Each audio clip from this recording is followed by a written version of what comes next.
Shalom, shalom, bien-aimés dans le Seigneur, c'est votre frère le prophète Valérie Kenga. Encore une fois heureux de partager avec vous ce moment sur Entrepreneur Télévision.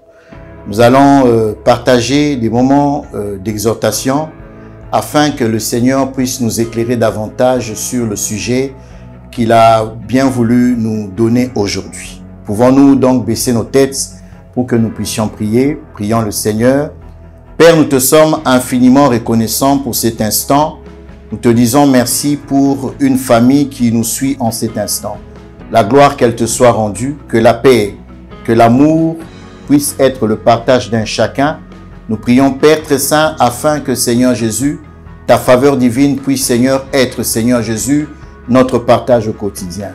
Béni sois-tu, toi qui es Dieu. Nous prions, éternel Dieu, que par ce message, qu'un cœur, Seigneur, puisse trouver du réconfort, que Seigneur Jésus-Christ, une âme puisse être éclairée et que la gloire te soit rendue à toi seul, notre Dieu, notre Seigneur, au nom puissant de Jésus-Christ. Nous avons ainsi prié. Amen. Shalom, bien-aimés.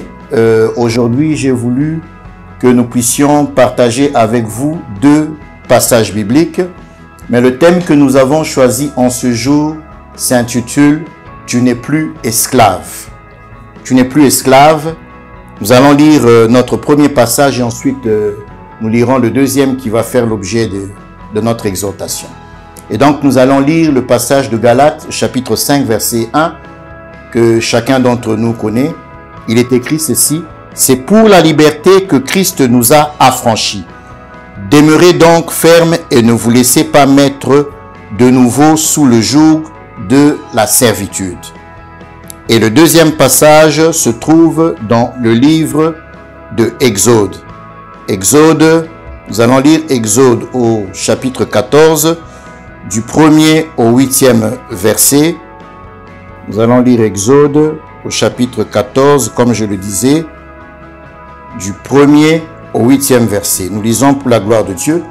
La Bible dit ceci: « L'Éternel parla à Moïse et dit, « Parle aux enfants d'Israël, qu'ils se détournent et qu'ils campent devant Pi-Hahirod, entre Migdol et la mer, vis-à-vis de Baal-Tsephon. C'est en face de ce lieu que vous camperez près de la mer. Pharaon dira des enfants d'Israël, ils sont égarés dans le pays, le désert les enferme. J'endurcirai le cœur de Pharaon et il les poursuivra. Mais Pharaon et toute son armée serviront à faire éclater ma gloire, et les Égyptiens sauront que je suis l'Éternel. » Et les enfants d'Israël firent ainsi. On annonça au roi d'Égypte que le peuple avait pris la fuite. Alors le cœur de Pharaon et celui de ses serviteurs furent changés à l'égard du peuple. Ils dirent: « Qu'avons-nous fait en laissant aller Israël, donc nous n'aurons plus les services. » Et Pharaon attela son char et prit son peuple avec lui. Il prit 600 chars d'élite et tous les chars de l'Égypte qu'il y avait sur tous les combattants. L'Éternel endurcit le cœur de Pharaon, roi d'Égypte, et Pharaon poursuivit les enfants d'Israël. Les enfants d'Israël étaient sortis la main levée. Amen, amen. J'ai voulu que nous puissions partager ce passage, comme je vous l'ai dit. Et donc, j'ai dit que tu n'es plus esclave. J'aimerais que nous puissions d'abord comprendre une chose. Même par rapport au passage de Galates 5, au premier verset, où nous avons dit que c'est pour la liberté que Christ nous a affranchis. Et donc, l'esclave, c'est une personne qui n'a pas de condition de liberté.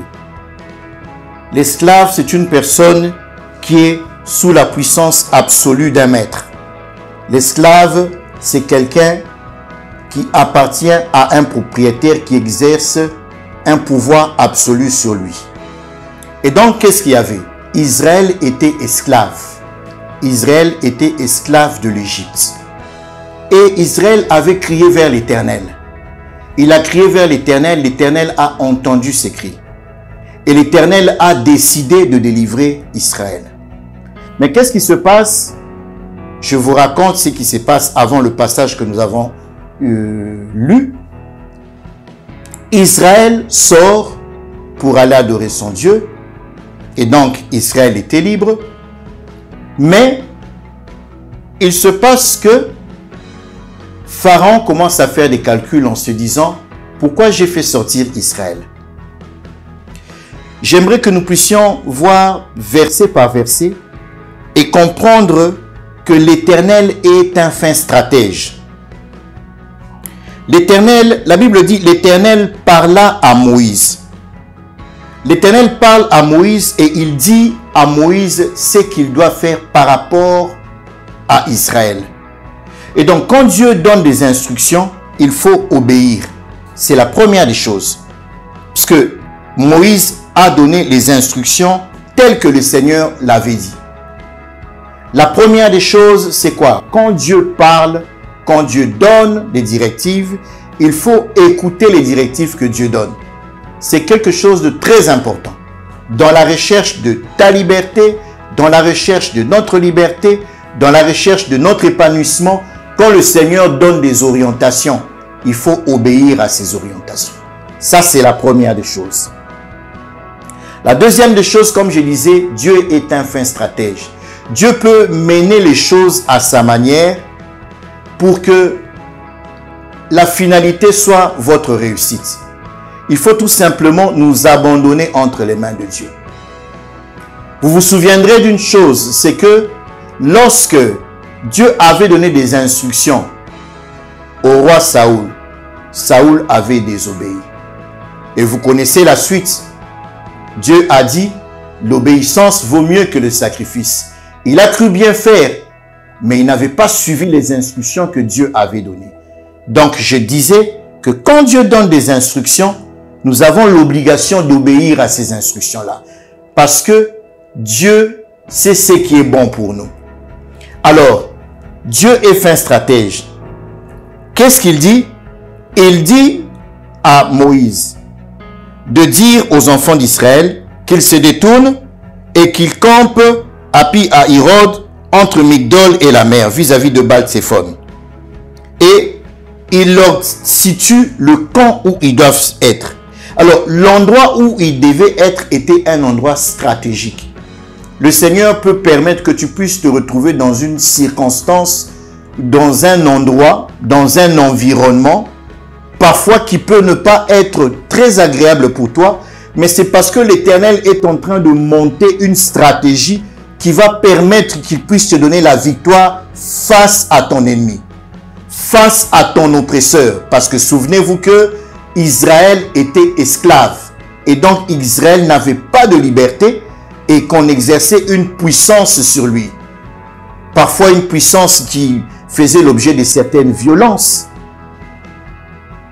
Et donc, le Seigneur, par sa grâce, a permis que Israël puisse se trouver sur cette position. L'Éternel, je disais, peut permettre que vous puissiez vous trouver sur une position tout simplement parce qu'il est en train de monter une stratégie pour vous. Le Seigneur dit, Pharaon dira des enfants d'Israël, ils sont égarés dans les pays, les déserts les enferment. C'est pour vous dire que l'ennemi ne connaît absolument rien de ce qui est le plan de Dieu. Le plan de Dieu pour ta vie, il n'y a que Dieu qui le connaît. Tu dois faire entièrement confiance en Dieu. L'ennemi ne connaît rien. La Bible dit qu'il est comme un lion rugissant, cherchant qui dévorer. Donc, c'est quelqu'un qui tâtonne les plans merveilleux que Dieu a pour ta vie. Ne te pose même pas de questions pour dire que non, comment les choses vont se passer, qu'est-ce qui... Non! Quand bien même tu sens qu'il y a le danger devant toi, le fait que tu puisses avoir Dieu, sache, mon frère, ma soeur, sois-en rassuré que le Seigneur est un fin stratège, que lui seul connaît ce qu'il a préparé pour toi et que l'ennemi ne connaît absolument rien. Tous ceux qui cherchent à te faire du mal ne connaissent absolument rien par rapport au plan merveilleux que le Seigneur a pour toi. Et donc je disais que Dieu peut vous maintenir à un certain endroit ou à une certaine position pour détromper l'attention de ceux qui vous veulent du mal. Dieu est un fin stratège. Il peut permettre cela. Vous avez été oppressé, vous avez été esclave, vous avez souffert. Le Seigneur vous libère il sait que l'ennemi va chercher encore à aller pour récupérer. Parce que quelqu'un qui met les gens sous une position d'oppression, une position d'esclavagisme, au fait, c'est la servitude. Vous le servez. Dans tous ses services, vous êtes comme celui qui l'utilise pour pouvoir arriver à ses fins. Et le Seigneur a permis que Israël puisse sortir. C'est comme si il avait, à Pharaon se disait qu'il avait quelque chose dans la bouche qu'on lui avait arraché. Et il montait toutes les stratégies pour pouvoir récupérer. Mais le Seigneur, comme je le disais, il est le fin stratège. Il a permis par sa grâce de pouvoir faire sortir Israël et de le mettre dans une position où l'ennemi qui ne connaît absolument rien allait se dire que non, certainement ils sont perdus pour pouvoir causer du tort. J'ai dit que le Seigneur peut également permettre que tes ennemis qui envisagent de vous détruire, il permet qu'ils puissent poser des actes pour qu'ils puissent être confondus au final.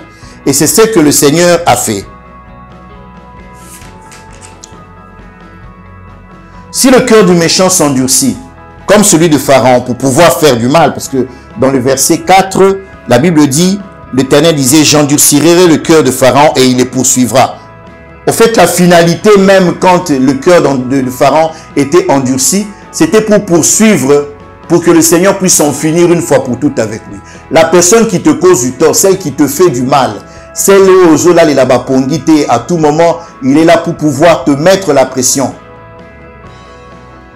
Cette personne qui est considérée comme ennemie, le Seigneur lui-même va se charger de ses problèmes.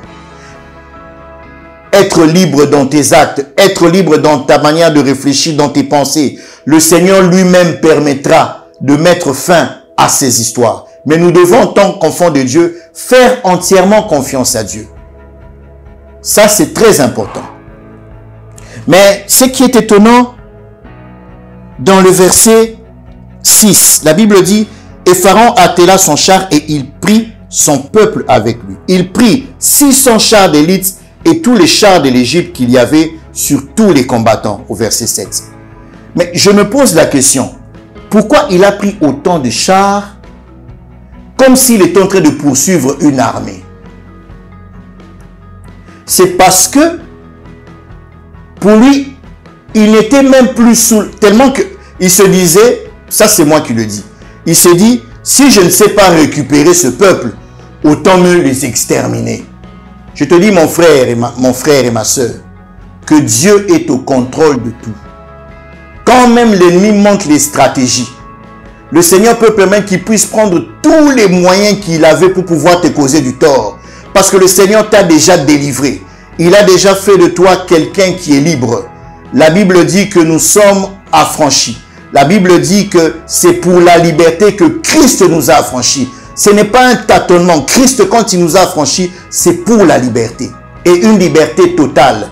Et donc le Seigneur a permis que Pharaon puisse prendre toute son armée pour qu'il puisse poursuivre Israël, pour que le Seigneur puisse mettre fin à tout ce qu'il avait fait. Tout ce qu'il voulait faire, le Seigneur dit, bon, j'en finis une fois pour toutes. Ils peuvent monter des stratégies, prendre tout ce qu'ils ont l'habitude de faire pour pouvoir vous causer du tort. Vous savez, quelqu'un qui dira, bon, si je ne sais pas récupérer, autant mieux que je puisse carrément tout détruire. Parce que le cœur du méchant est mauvais. Quelqu'un qui est dans la sorcellerie, quelqu'un qui est dans l'obscurité, quelqu'un qui veut vous nuire, va se dire autant mieux en finir une fois pour toutes. Mais l'Éternel, Dieu Tout-Puissant, qui est au contrôle de tout, lorsqu'il nous rend libres, c'est une liberté totale. Le Seigneur permettra que l'ennemi puisse prendre toute son armée, que l'ennemi puisse prendre tous ses biens, toutes les stratégies qu'il avait montées pour pouvoir te causer du tort. L'Éternel permettra qu'il puisse prendre cela afin qu'il puisse éteindre tout cela. Et que les difficultés que tu avais, les problèmes que tu avais, que tu ne puisses plus le rencontrer. Les problèmes que tu avais, les difficultés que tu avais, comme je disais, que tu ne puisses plus les rencontrer. Le Seigneur va permettre par sa grâce et par sa puissance Car la Bible dit que tout genou fléchit. Devant Dieu, tout genou fléchit. Toute force, quelle qu'elle soit, elle fléchit devant le Seigneur. Et le Seigneur permettra, par sa grâce, que tout celui qui vous rendait esclave, tout celui qui exerçait une pression sur vous, tout celui qui faisait que vous puissiez être dans une position de condamnation, d'esclavagisme, le Seigneur permettra qu'il puisse balayer cette personne-là. Mais je te demande à toi, mon frère, à toi, ma soeur, qui me suit, de faire entièrement confiance à Dieu. Dieu est celui qui nous soutient. La Bible dit qu'il est pour nous un refuge, qu'il est pour nous un appui, qu'il est pour nous un secours qui ne manque jamais pendant les moments de détresse. Et lorsque nous crions vers l'Éternel, il nous répond favorablement. Son oreille n'est point sourde et sa main n'est point courte pour nous bénir. Que Dieu vous bénisse abondamment. Ayons confiance en Dieu. Préservons notre liberté que l'Éternel Jésus-Christ nous a donnée sur la croix. En réalisant l'œuvre de la croix, il a tout accompli. Christ a dit, tout est accompli. S'il a tout accompli, c'est pour que toi et moi puissions marcher dans la liberté, puissions jouir totalement de cette liberté et ne plus rentrer dans l'esclavagisme et ne plus être esclave. Je peux te dire avec certitude que tu n'es plus esclave, car la Bible dit que maintenant, il n'y a plus de condamnation pour ceux qui sont en Christ. Soyez bénis dans vos familles, que la faveur de Dieu puisse être votre partage et que le Seigneur puisse vous soutenir durant toute la semaine entière. Merci beaucoup et que le Saint-Esprit vous conduise. Amen.